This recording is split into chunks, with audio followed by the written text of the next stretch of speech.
कोणाचं हिमोग्लोबिन जर कमी आलं तर बऱ्याचदा एक सल्ला दिला जातो. तो म्हणजे आहारात बीटरूट घ्यायला सुरुवात करा, म्हणजे हिमोग्लोबिन चांगलं येईल. चला आजच्या व्हिडिओमध्ये बघूयात की या सल्ल्यामध्ये कितपत तथ्य आहे.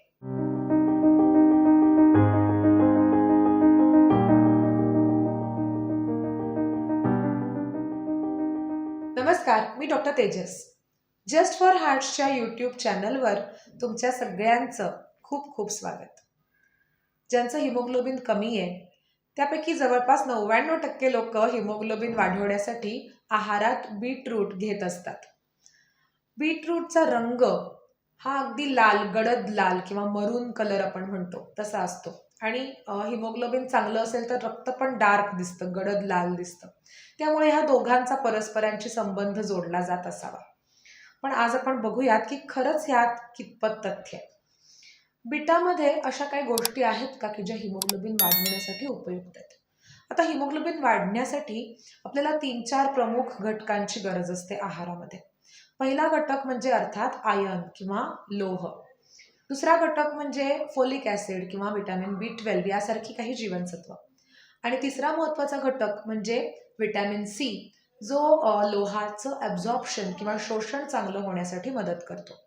या बरोबरीनेच आहारामध्ये उत्तम प्रमाणामध्ये आणि उत्तम प्रकारची प्रथिनं असणं हे सुद्धा हिमोग्लोबिन चांगलं ठेवण्यासाठी आवश्यक आहे. आता यापैकी बीटरूटमध्ये काय काय आहे हे बघूयात. आयर्नचा जर का आपण विचार केला किंवा लोहाचा, तर बीटरूटमध्ये साधारण 100 ग्रॅम बीटरूट म्हणजे एक छोट्या आकाराचं बीटरूट आपण बघितलं साधारण, तर त्याच्यामध्ये एक mg ॲव्हरेज किंवा त्याच्यापेक्षाही थोडंसं कमी आयर्न आहे. आता इतर आयर्न रिच फूड्सचा विचार केला म्हणजे उदाहरणार्थ तुम्ही पालकाचा विचार केला किंवा तुम्ही लेंटिल्सचा म्हणजे काही मसूर किंवा कडधान्यवर्गीय काही पदार्थांचा विचार केलात, किंवा तुम्ही काही पुढे जाऊन पंपकिन सीड्स किंवा भोपळ्याच्या बियांचा विचार केलात, किंवा अगदी उत्तम प्रकारे शोषलं जाणारं लोह ज्यातनं मिळतं असे ॲनिमल प्रॉडक्ट्स आणि त्यातल्या त्यात चिकन लिव्हरचा विचार केलात, तर तुमच्या लक्षात येईल की बीटरूटमधलं लोहाचं प्रमाण अगदी कमी आहे किंवा खूप जास्त नाही आहे.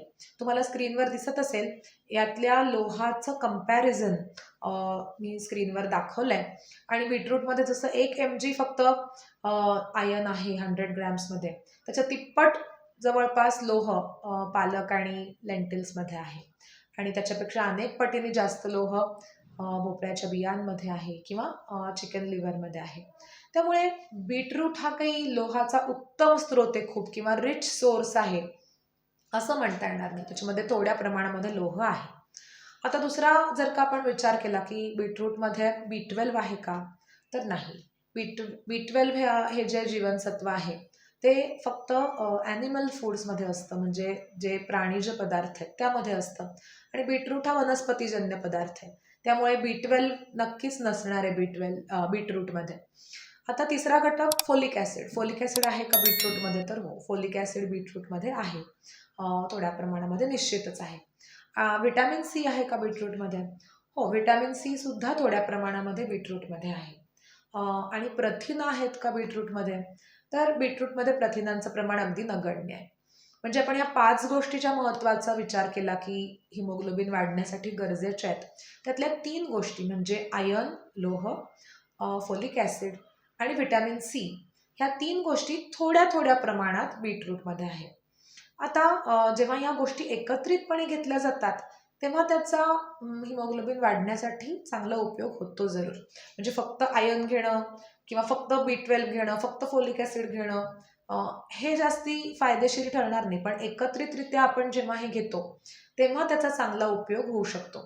आणि तसा विचार केला तर निदान बीटरूटमध्ये हे निदान यातल्या 3 पदार्थांचं कॉम्बिनेशन आहे, म्हणजे एकत्रीकरण आहे.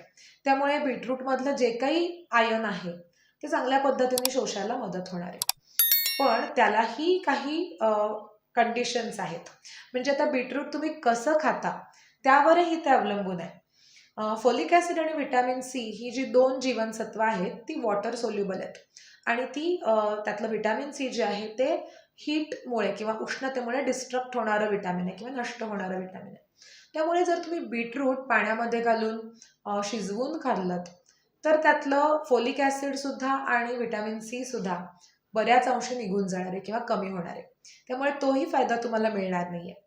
तर जर का तुम्हाला बीटरूटचा तुमचं हिमोग्लोबिन वाढण्यासाठी खरंच फायदा करून घ्यायचा असेल तर उत्तम प्रमाणात बीटरूट खायला पाहिजे. पहिली गोष्ट म्हणजे किमान एक छोट्या आकाराचं बीटरूट खायला पाहिजे आहारामध्ये रोज. दुसरी गोष्ट ते न शिजवता खाल्लं पाहिजे. म्हणजे फक्त किसून किंवा त्याचा ज्यूस करून तो न गाळता घेतला तर तो जास्ती उपयुक्त ठरणार आहे. आणि तिसरी गोष्ट, यात तुम्ही ॲडिशनली काही गोष्टी घातल्यात तर त्याची गुणवत्ता अजून सुधारणार आहे. म्हणजे हा बीटरूट ज्यूस तुम्ही केलात कच्च्या बीटाचा न गाळता आणि त्याच्यामध्ये जर तुम्ही लिंबू पिळलात तर त्यातलं व्हिटॅमिन सी अजून वाढणार आहे आणि आयर्न ॲब्झॉर्प्शनसाठी मदत होणार आहे. किंवा कच्च्या बीटाची तुम्ही छान कोशिंबीर केलीत, कच्चं बीट किसून त्याच्यावर तुम्ही लिंबू पिळू शकता आणि मग त्याच्यावरती तुम्ही थोड्याशा सनफ्लॉवर सीड्स घालू शकता. तर हे एक चांगलं कॉम्बिनेशन आहे की ज्यातनं तुम्हाला सनफ्लॉवर सीड्समधलं सुद्धा आयर्न मिळेल, बीटरूटमधलं सुद्धा थोडं आयर्न जे आहे ते मिळेल, प्लस व्हिटॅमिन सी लिंबातनं बीटरूटमधलं जे आहे ते मिळेल, फोलिक ॲसिड मिळेल. सो असं एकत्रीकरण तुम्हाला वेगवेगळ्या पदार्थांचं करणं गरजेचं आहे. ह्याचाच अर्थ असा की फक्त बीटरूट आहारामध्ये घेणं हिमोग्लोबिन वाढवण्यासाठी हे पुरेसं नाही आहे किंवा यामुळे फार हिमोग्लोबिन तुमचं वाढेल अशी अपेक्षा करण्यात अर्थ नाही आहे. तर आयर्न तुमचं हिमोग्लोबिन किंवा आयर्न वाढवणं ही एक प्रोसेस आहे आणि त्यासाठी आहारातल्या वेगवेगळ्या अन्नपदार्थांवरती काम करावं लागतं किंवा त्यांचा समावेश आहारामध्ये योग्य प्रकारे करावा लागतो की युक्तीने करावं लागतं. तर त्यासाठी काय करायचं हे आपण पुढच्या व्हिडिओमध्ये बघणारच आहोत. पुढच्या व्हिडिओमध्ये मी तुम्हाला हिमोग्लोबिन सुधारण्यासाठी 5 अगदी इफेक्टिव्ह टिप्स सांगणार आहे. पण आजच्या व्हिडिओचा जो विषय आहे की बीटरूट मदत करतं का हिमोग्लोबिन वाढवण्यासाठी, तर त्याचं कन्क्लुजन असं आहे की हो, जरी थोड्या प्रमाणात ते मदत करत असलं तरी तो एकमेव उपाय नाही किंवा तो एक उपाय करून तुमचं हिमोग्लोबिन चांगलं वाढेल अशी अपेक्षा करण्यात अर्थ नाही. त्यामुळे एका उत्तम आहाराचा, सकस आहाराचा, संतुलित आहाराचा भाग म्हणून बीटरूट आहारात घ्यायला हरकत नाही. पण त्या जोडीने इतर अनेक गोष्टी केल्या तरच तुमचं हिमोग्लोबिन वाढायला मदत होऊ शकते. त्यामुळे फक्त बीटरूटवरती विसंबून राहू नका. तर माझ्या पुढच्या व्हिडिओची जरूर वाट बघा, ज्यात तुम्हाला नक्कीच कळेल की अजून काय काय करायला हवं हिमोग्लोबिन चांगलं ठेवण्यासाठी.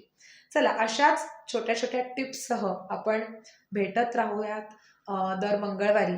तर त्या तुमच्या मनामधले जे काही प्रश्न असतील या दरम्यानचे ते तुम्ही या व्हिडिओच्या कमेंट्समध्ये जरूर पाठवा की ज्याची उत्तरं मी जरूर पुढच्या व्हिडिओमध्ये द्यायचा प्रयत्न करेन. ॲक्च्युली आजचा व्हिडिओसुद्धा एका प्रश्नावरूनच मी हा तयार केलेला आहे की बीटरूटने हिमोग्लोबिन वाढतं का. तर तुमचे असे प्रश्न माझ्यापर्यंत पोहोचवा, तुमच्या प्रतिक्रिया पोहोचवा, मी त्यांची वाट बघते. भेटू पुन्हा लवकरच. धन्यवाद.